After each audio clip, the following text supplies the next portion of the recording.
Agora, simplesmente, o pré-candidato que mais cresce nas pesquisas presidenciais. Ele que tem um plano concreto para mudar esse país. Faça um barulho para Renan Santos!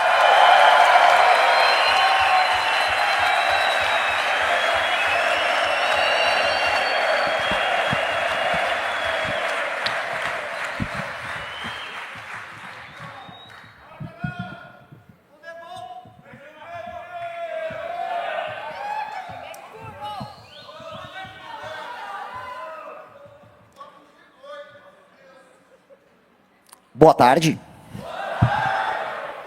Olá, meus queridos amigos. Uma honra estar aqui com vocês. Retornei do Pará. Agora, grandes aventuras no estado paraense. Grandes descobertas, grandes amigos que foram feitos no caminho. Descobri que a gente está muito maior do que a gente jamais imaginou estar. É incrível. Algumas pesquisas ainda saem. Hoje saiu um Datafolha. Eu não consigo entender o Datafolha. E me deu atrás do caiado. Eu falei, mas como é que é? Eu estou disputando espaço com a Samara, de acordo com o Datafolha. Ok. Não é o que o Data Ananindeu me mostra.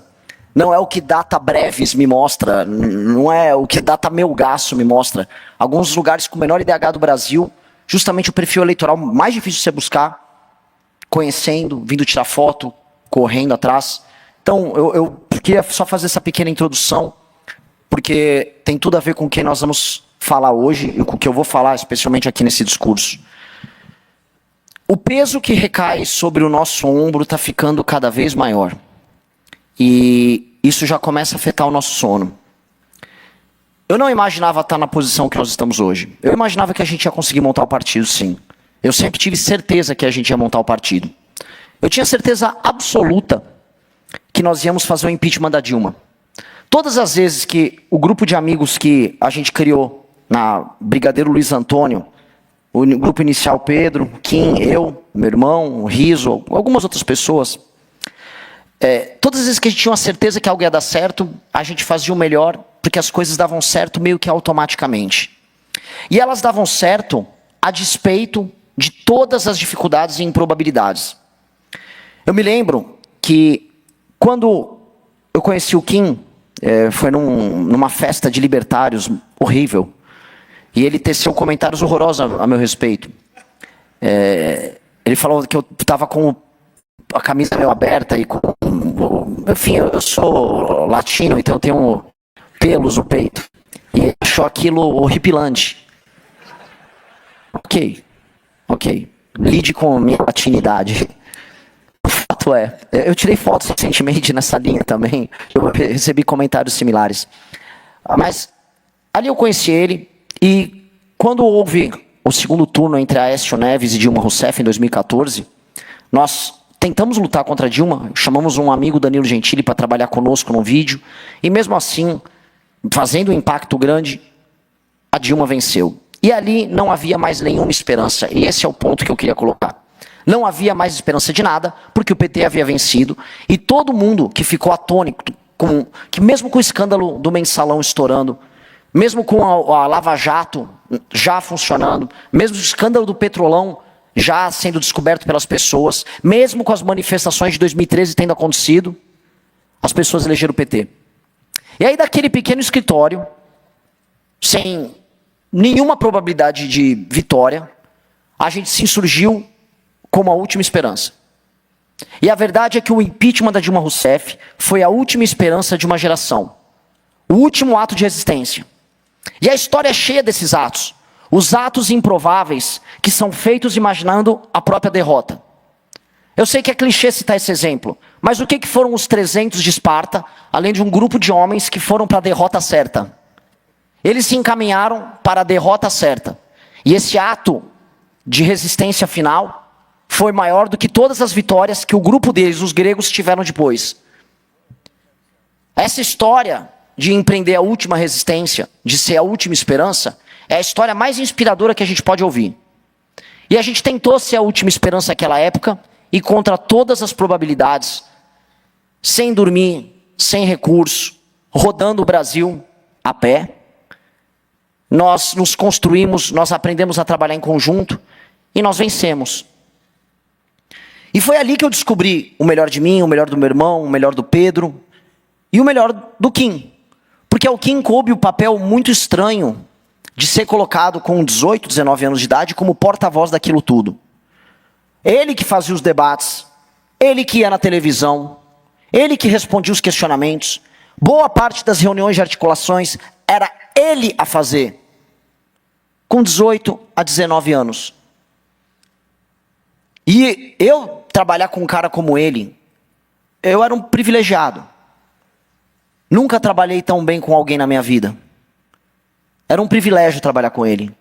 As ideias, as inovações, a confiança de que quando você entregava a bola para ele, ele vai fazer o gol. Ele, nesse sentido, ele é o oposto do Rafinha. Piadas com Copa. É certeza de gol. E essa confiança a gente teve. Amigos saíram, amigos chegaram, o Arthur narrou a chegada dele, o Guto narrou a chegada dele, a Amanda chegou depois.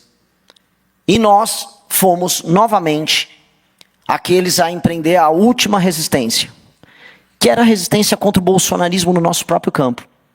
Fomos os únicos a se insurgir contra uma traição no próprio campo. Nós fomos até o precipício, e as pessoas que saíram às ruas para derrotar o PT olharam para nós e falaram: por que você ainda não pulou? Pula aí do precipício, vocês não têm mais utilidade. O Kim foi o primeiro a pular. Pulou, foi lá, se esborrachar no chão. E nós cumprimos esse papel de empreender a última resistência dentro de um campo político prostituído.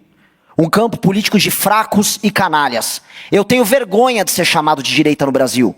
Porque a direita no Brasil é composta por fracos, vagabundos, oportunistas e canalhas. Porcos, ratos que se aliaram por voto com o senhor Jair Bolsonaro nos piores momentos da direita e do nosso campo. Campo de vagabundo. Só tem vagabundo no campo da direita. Nenhum deles é homem. Eu olho os demais pré-candidatos da direita à presidência da República e eu vejo homens que nos momentos difíceis se acovardaram. Eu vejo o Eufíates, aquele corcunda que se aliou aos persas por não ser capaz de estar junto com os espartanos. Todos eles que agora ousam balbuciar uma crítica ao Flávio Bolsonaro. Mas lá em 2020 ninguém balbuciou nada. Eles soluçavam com as bolas do Bolsonaro na boca deles. Essa é a grande verdade. Na dificuldade, a gente se propôs a ser a última esperança e veja só, nós fomos largados ao relento. E à época, nós decidimos, por conta de uma operação policial canalha tocada pelos nossos inimigos, nós decidimos fazer uma reunião para fechar o MBL. E nós nos encontramos na casa dos meus pais, e o Kim falou: Renan, faz o que quiser, mas é um erro. Tenta mais um pouquinho, o Arthur pode ser candidato a prefeito, vai que as pessoas ainda não acreditam na gente. E o Arthur, ele se entregou de uma maneira incrível naquela campanha de 2020, quem lembra, lembra. Havia uma espécie de Samara, na época, né, não lembro o nome dela, mas era uma mulher do PSTU, a Vera Lúcia, que também aparecia na frente do Arthur nas pesquisas. E o Arthur fez 10%. E a gente percebeu, nossa, talvez a gente não perdeu ainda. Talvez esse pequeno fio de esperança ele está de pé. E ali as pessoas foram se juntando, e boa parte dos que estão aqui entenderam o nosso propósito histórico. E vibraram com as vitórias do Kim Kataguiri, solitárias, quando, por exemplo, ele derrubou a PEC da impunidade de 2021. Quem lembra disso? A campanha que ele fez nos grupos de WhatsApp, a campanha que ele fez de mobilização na internet, aquele movimento que mobilizou PT e bolsonarismo para salvar os ladrões do Congresso. Quem lembra? Em 2022, o Kim foi cancelado, tentaram derrubar o mandato dele. Nós estivemos com ele, e quando logo em seguida o Arthur foi cancelado, e eu em menor escala também fui, foi ele a nos defender. Foi ele prejudicado do ponto de vista da saúde ali, sendo cancelado, sendo detonado, sendo chamado de nazista por conta de uma participação no podcast. Foi ele a ter que segurar a onda, recolher os cacos e defender os amigos que foram para a Ucrânia. Isso tem um peso que ninguém vai entender. Hoje, como paralelo, eu vejo os nossos concorrentes da direita, a direita, verde e amarelo, se matando entre si. Michele odeia Flávio, que odeia Nicolas, que odeia Zema, que odeia Caiado, que odeia Jair, que odeia Michele, que com certeza odeia Jair. Odeiam-se todos, porque não há amizade verdadeira entre eles. Não há nem a amizade fraterna de amigos verdadeiros ou de membros da própria família, e tampouco a amizade de compromisso, porque é um campo político prostituído, um campo político vendido, um campo político de fracos, um campo político que parte dele já começou a se arrastar atrás de mim em pequenos municípios. Começou a acontecer, amigos. Começou a acontecer. Já vi no Pará. Já vejo algumas laranjas podres, mas laranjas, se aproximando. Una a direita também. O Renan está unindo a direita. Não vou unir essa direita. Eu vou liderar o campo, o que é muito diferente de me unir com o fraco. Nós nascemos para liderar. Sempre. Fomos nós a liderar nos piores momentos. E seremos nós a liderar nos melhores momentos. Em 2022, quando participando das eleições, uma lição muito dura. A Amanda e o Renato não conseguiram vencer. O Kim me chamou na rua, o Kim estava chorando e falou: eu vou concorrer com a prefeito, eu vou concorrer para prefeito. E aí naquele período que ele começa a se construir como pré-candidato a prefeito de São Paulo, já aparecendo com 10% em algumas pesquisas, a gente começa a perceber que não haveria o partido para ele. E enquanto isso, enquanto ele tentava construir, a gente estava do outro lado, com muitos de vocês, construindo a nossa própria casa. Essa casa aqui. A gente estava construindo, porque ali a gente estava avisando.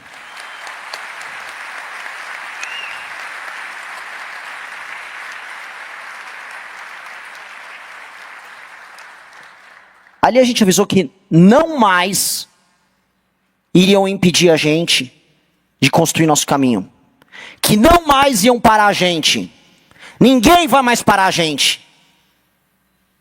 Então, quando o Kim retirou a candidatura dele de prefeito, ele já não sentiu.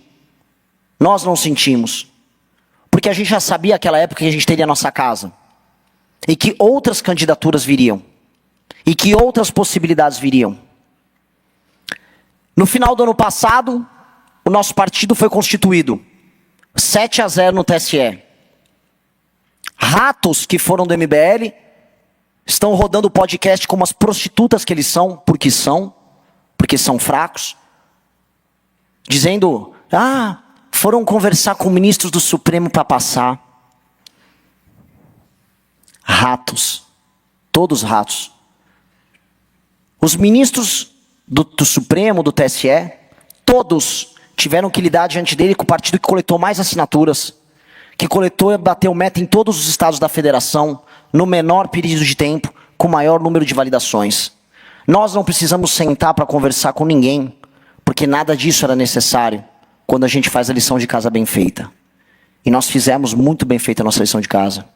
Isso nos permitiu, no final do ano passado, falar: vamos disputar as eleições presidenciais. Já no nosso congresso, ano passado, 5.000 pessoas, gente de outros países presentes, falando: há algo de especial no que essas pessoas estão fazendo. Matérias começaram a surgir não só no Brasil. E a imprensa brasileira, por muitas vezes muito lenta, não entendeu o que estava acontecendo. Mas nos Estados Unidos entenderam. Na Inglaterra entenderam. Antes da imprensa brasileira.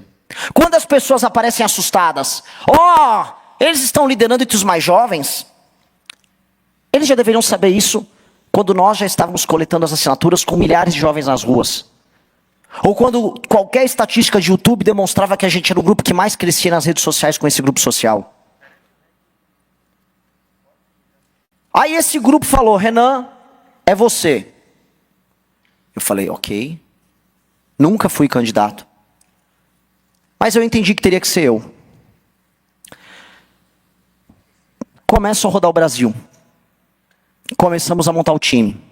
Renato, Oliver começam a organizar as chapas ao redor do Brasil. Milhares de líderes nossos, que nunca foram candidatos também, começaram a passar pela árdua tarefa de se tornarem candidatos. Os que estão aqui perderam a eleição. Bertolucci, por pouco, por 4 votos. estão agora diante da própria casa, diante da chance de vencer. E você será deputado. Outros se juntaram no caminho. O Léo, que está aqui. Outras que eram militantes, como a Ludmilla, se tornou uma candidata. Muito possivelmente uma deputada federal eleita. Outros, como o Ítalo, o melhor vereador que eu conheci, está aqui pronto para se tornar deputado estadual.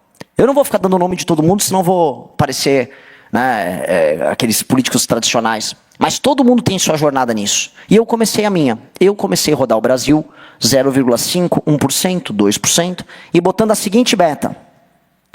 Primeiro, chegar no tal do 1%, porque aí as pesquisas vão me colocar de maneira reiterada. Depois, ultrapassar os governadores. Aconteceu. Depois, chegar aos 10%, antes de agosto. E já comecei a parecer bem próximo disso, tanto nos trackings quanto em alguns estados. Depois, buscar o Flávio e depois derrotar o Lula. Isso soava uma loucura, como soa loucura montar o partido e como soava a loucura a gente naquele pequeno escritório derrubar a Dilma Rousseff. Mas a loucura persistiu. E a loucura começou a se transformar naquilo que eu citei logo no começo dessa fala.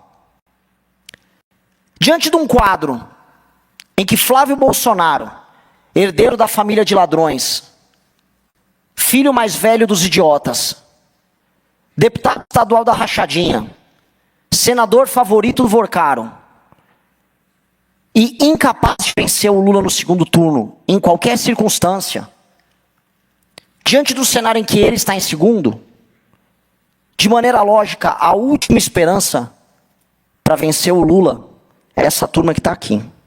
Nós, novamente, somos a última esperança. Nós, novamente, temos a responsabilidade e o peso de ser a última linha de defesa. Vocês pararam para pensar no peso que nós temos? Não é ninguém além de nós.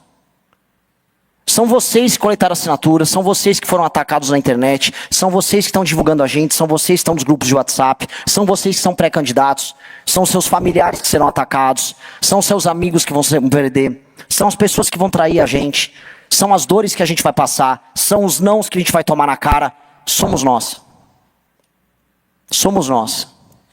Nós somos, tal qual quando a gente surgiu, a última linha de defesa. Isso começou a me tirar o sono. Pela primeira vez. Porque começou a pesar. E a gente pode vencer. Porque quando a gente se torna essa última linha de defesa, se torna igual um gato que fica acuado. E quando você não pode mais se defender, o que te resta? É atacar. E graças a Deus a gente é um pouco maior do que um gato, a gente é uma onça. Então nosso ataque vai doer bem mais. E nós temos que só pensar agora em vencer. Não há outro caminho além de vencer. Se não formos nós, é o Lula. Não haverá vitória, nem com as pré-campanhas dos governadores que tentaram. Flávio é um fraco. Não há nada com eles. Há tudo para nós. Só não há dinheiro, só não há jatinho, só não há tal da estrutura. Me perguntam em alguns lugares, quem será seu palanque em São Paulo? E é o tema hoje da fala do Kim. Quem será seu palanque? Eu não sei. Eu só sei que quando a gente viaja, a gente encontra palanque em todos os lugares com os amigos que nós fizemos no caminho. Eu encontrei um palanque em Melgaço. Eu encontrei palanque em Breves, num lixão em Breves, no Pará. Havia num lixão um grupo de caras que fez questão de correr para ver o barco onde a gente estava para assinar. Eles eram nosso palanque. O que eu tenho a dizer sobre isso é, eu não posso não exigir de todos os que estão aqui, que são meus amigos desde a época daquele pequeno escritório lá na Brigadeiro Luiz Antônio, e depois do escritório na Vila Mariana, eu não posso exigir nada além de vocês estarem no Palácio do Planalto comigo, administrando o Brasil. E eu não posso exigir nada diferente do Kim Kataguiri. Eu preciso do Kim comigo. Eu não quero do Kim nada além de administrar o Brasil e tocar as coisas mais difíceis que nós vamos precisar fazer. Porque se nós somos a última linha de defesa e a última esperança, e não há aqui nenhum exagero retórico. Somos nós ou nós. A Faria Lima já percebeu isso. O Polymarket já percebeu isso. As pessoas que juntam Lé com o CRE já entenderam isso. O que nós temos que fazer agora é ir para essa jornada imaginando que a gente pode provavelmente perder. Mas a gente tem tudo a ganhar. E se vencer, fazer a maior gestão da história desse país. Fazer todas as reformas que a gente está propondo. Reformar o Estado brasileiro e colocar o nosso nome como grupo de pessoas perseverantes que sempre aceitou ser a última esperança. Eu quero o Kim comigo. Eu não sei o que ele vai anunciar hoje. Eu não sei a surpresa que ele quer fazer. Mas definitivamente, todas as vezes que colocaram eu e ele contra o corner, ele deu o melhor dele. E ele foi o melhor que nós tivemos. E com base nisso, todos nós vencemos. Muito obrigado. Kim, o momento está chegando e está todo mundo muito ansioso, mas eu vou pedir só mais alguns minutinhos para a gente passar um vídeo nesse momento. Eu quero ser governador de São Paulo. Foi em São Paulo que eu nasci, cresci e aprendi a lutar. Em São Paulo estão os meus amigos, a minha família, a minha história. Foi em São Paulo que eu fundei o Movimento Brasil Livre, liderei as maiores manifestações da história do país e fui eleito deputado federal, um dos mais votados do Brasil. Eu quero ser governador de São Paulo. Foi aqui que eu construí tudo o que eu sou. Foi aqui que eu aprendi a enfrentar o poder. Olha aqui, Alexandre. Olha, Alexandre de Moraes. Nós vamos te prender. Ou a gente prende vocês, ou vocês movem a máquina para prender a gente. Não tem outra alternativa. A gente não vai parar enquanto vocês não estiverem presos. Foi aqui que eu venci batalhas históricas. Qual que é a principal bandeira que vocês estão dando? É o impeachment da presidente Dilma Rousseff. Foi aqui que eu apanhei, caí e me levantei. E foi aqui que todos os meus sonhos nasceram. Quem desvia o dinheiro do bolso do brasileiro não sou eu, é o senhor. Olha pra minha cara aqui, tem coragem? Eu quero ser governador de São Paulo. Eu quero comandar a Polícia Militar do Estado de São Paulo, a Força Pública de Rafael Tobias de Aguiar e exterminar o primeiro comando da capital. Eu quero devolver a vanguarda da cultura do país para o estado da Semana de Arte Moderna. Eu quero liderar uma rebelião pela lei e pela ordem, de fazer história, como fizeram os nossos heróis da Revolução de 1932. Eu quero tirar o peso de Brasília desse estado para que ele deixe de ser o mais rico do Brasil para ser o mais rico do mundo. Eu quero que São Paulo deixe de ser o estado que paga a conta para ser o estado que dá o exemplo. Não adianta estar no topo de geração de riqueza e não estar no topo dos rankings de educação, saúde e segurança pública. Eu quero ser governador do estado de São Paulo, mas nem sempre a vida deixa a gente fazer o que a gente quer. Nem sempre a gente pode seguir o caminho que gostaria de seguir. Às vezes, a gente tem que encarar estradas mais duras, mais ingratas, mais pesadas. Porque a vida não é sobre o que a gente quer, a vida é sobre o que a gente deve. Todos nós temos uma vocação, um chamado, um destino. Todos nós temos uma missão. A minha missão, agora, É promover a maior reforma de Estado da história do país.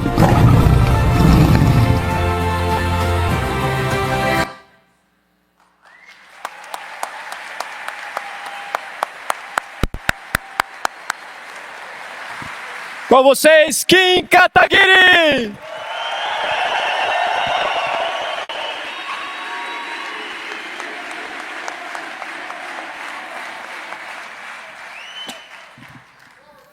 Boa tarde a todos. Gente, é com muito orgulho que eu sou anunciado hoje como o primeiro membro da equipe ministerial do governo Renan Santos.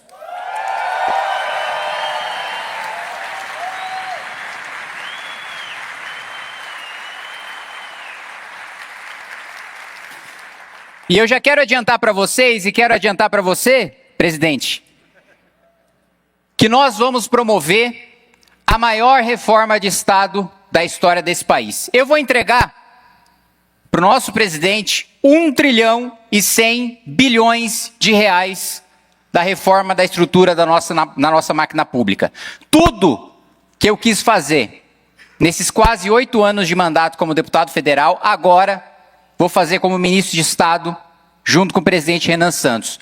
A PEC dos supersalários, acabar com férias de 60 dias, acabar com todos aqueles que recebem mais do que 46 mil reais por mês, fazer um programa nacional de desfavelização, garantir que o presidente tenha recurso para fazer o maior presídio de todas as Américas, garantir que a gente tenha uma política de Estado pela primeira vez de investimento em inteligência artificial, em ciência e tecnologia, acabar com a desigualdade social dentro do próprio funcionalismo público, a desigualdade salarial, fazer com que as carreiras tenham salários compatíveis com a iniciativa privada, promover o maior corte de gastos da história do país e o corte de gastos a ser revertido na transformação do Brasil como um país rico. Quem lê o livro amarelo sabe das nossas missões, do Brasil poderoso, do Brasil rico, do Brasil livre. A convite do Renan coube para mim uma das missões mais difíceis, que é trabalhar com o Brasil rico. O nosso ministério vai ser um ministério transversal. Vai ser um ministério que vai passar pelo Ministério da Gestão, vai passar pelo planejamento, vai passar pela Casa Civil, pelo trabalho, pela Previdência. A gente vai ter um trabalho muito grande para fazer. E diferente da covardia que nós vimos nessa semana com Flávio Bolsonaro, nós não teremos vergonha de defender publicamente o remédio amargo. Não contem comigo para ser covarde de promover pauta populista e de esconder que nós vamos ter sim que fazer reforma previdenciária, que nós vamos ter sim que rever os pisos da saúde e educação. Porque qualquer um que vença a presidência da República vai ter que fazer, mas só a gente não comete o estelionato eleitoral de mentir para a população, de ir para a campanha dizendo que a gente não vai fazer. E ao longo dos próximos 2 meses, eu vou ter o trabalho de coordenar e de trazer para a equipe econômica e de anunciar para vocês os membros da futura equipe econômica do governo Renan Santos. Eu não fiz convite e eu não conversei com nenhum deles. Vou passar a trabalhar a partir de agora. Mas eu adianto que, como eu sempre fiz como deputado federal, eu vou me cercar dos melhores. Eu vou me cercar daqueles que entendem de cada um dos assuntos que a gente precisa para transformar esse país num país desenvolvido. Cada um deles estará na nossa equipe. Eu sempre li e sempre escutei e vou continuar escutando e convido a continuar falando comigo e a continuar trabalhando junto com as nossas ideias, agora não como deputado, mas como ministro de Estado. E quero dizer que eu vou beber da fonte de Marcos Lisboa, de Samuel Pessoa, de Zeina Latif, de Mário Mesquita, de Mansueto Almeida, de Marcos Mendes, de Helena Landau, de toda a equipe do Plano Real. As portas do governo Renan Santos estão abertas para cada um de vocês e para todas as outras mentes brilhantes do nosso país.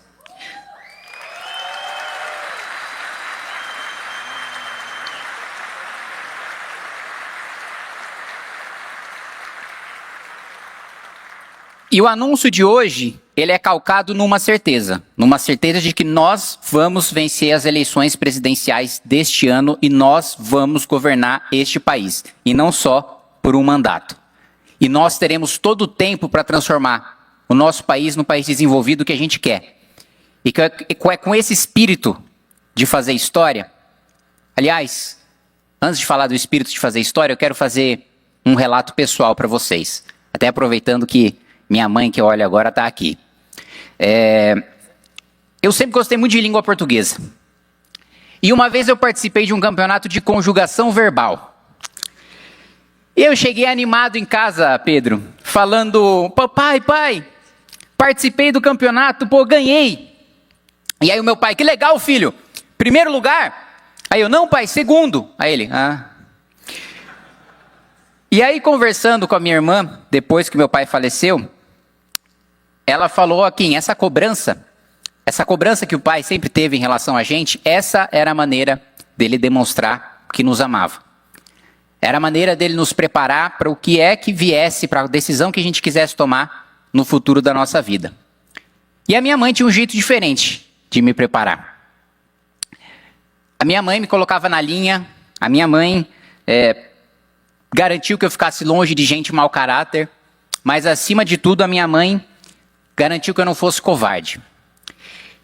E eu acho que eu nunca falei dessa história publicamente, e eu peço desculpas, mãe, se for causar algum constrangimento, mas eu apanhava quando eu estava na pré-escola.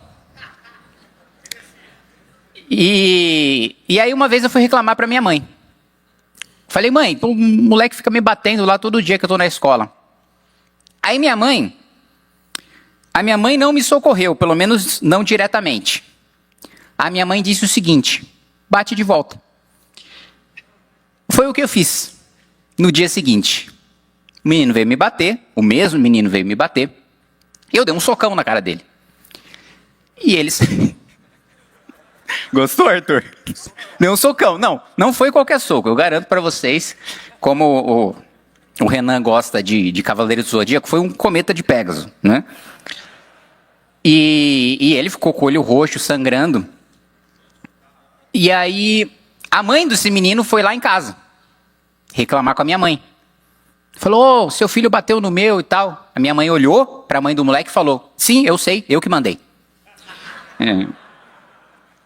O moleque nunca mais mexeu comigo. Funcionou. Aliás, Renan, você me permite fazer uma sugestão? Se a primeira operação de retomada de território, de lei e ordem, pudesse ser a Operação Dona Cláudia, eu vou considerar.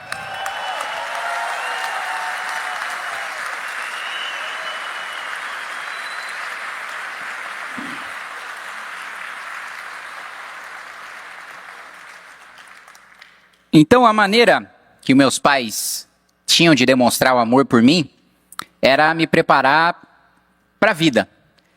E a maneira que eu tenho de demonstrar amor pelo meu país é dando o melhor que os meus pais me ensinaram a fazer, é dando o melhor pelo meu país. Os meus pais, então, me prepararam a vida toda para alguma coisa que eles não sabiam o que era. Basicamente para dar uma escolha, para que eu estivesse pronto para a escolha que eu tivesse. E eu escolhi, junto com os meus amigos que estão aqui, junto com a militância do Movimento Brasil Livre, do qual sou colega, do qual sou membro, parte integrante, com os coordenadores, do qual sou colega, eu escolhi, e a minha escolha foi fazer história, junto com cada um de vocês. O nosso país hoje, e o Renan, a fala do Renan foi um prenúncio do que eu vou falar agora, ele está tomado por dois tipos de pessoas. Primeiro, você tem os canalhas. Os canalhas, eles têm a audácia de disputar o poder, vencer e de nos governar. Os canalhas não têm medo nenhum. Os canalhas estão muito confortáveis. Aliás, os canalhas estão tão confortáveis que o Daniel Vorcaro tinha a tranquilidade de deixar suas conversas com o ministro do Supremo printado num bloco de notas na sua galeria. Os nossos canalhas estão muito confortáveis, mas esse é o primeiro tipo de pessoa que domina o nosso país. O segundo tipo de pessoa que domina o nosso país são os covardes. E a maioria dos covardes são honestos. Só que eles estão tão desesperançosos e têm tanto medo, que o medo deles faz com que eles tenham até vergonha da própria honestidade. Faz com que eles se sintam otários por serem honestos. Mas a história não vai ser escrita pelos canalhas. A história não vai ser escrita pelos covardes. A história vai ser escrita pelos corajosos. E eu quero só os corajosos ao meu lado. Se tem alguém nesse auditório agora que é covarde, por favor, não sinta-se constrangido em levantar e sair pela porta. Eu só quero os covardes. Opa, os covardes é bom. Olha o ato falha aí. Eu só quero os corajosos juntos comigo. Eu quero os covardes bem longe. Era isso que eu ia falar, vocês me interromperam. E eu sei que ser corajoso, todo mundo que está aqui sabe muito bem. Ser corajoso tem um preço. Mas o preço de ser covarde é muito maior. O preço de ser covarde é você estar nos últimos momentos da sua vida olhando para o seu passado, olhando para tudo aquilo que você fez e se arrepender de ter deixado como único legado a miséria da sua própria alma. Quando eu estiver nos meus últimos momentos de vida, eu não quero olhar para Deus e dizer: desculpa por ter feito você perder o seu tempo. Eu quero olhar para Deus e dizer: obrigado pela oportunidade. Obrigado, gente.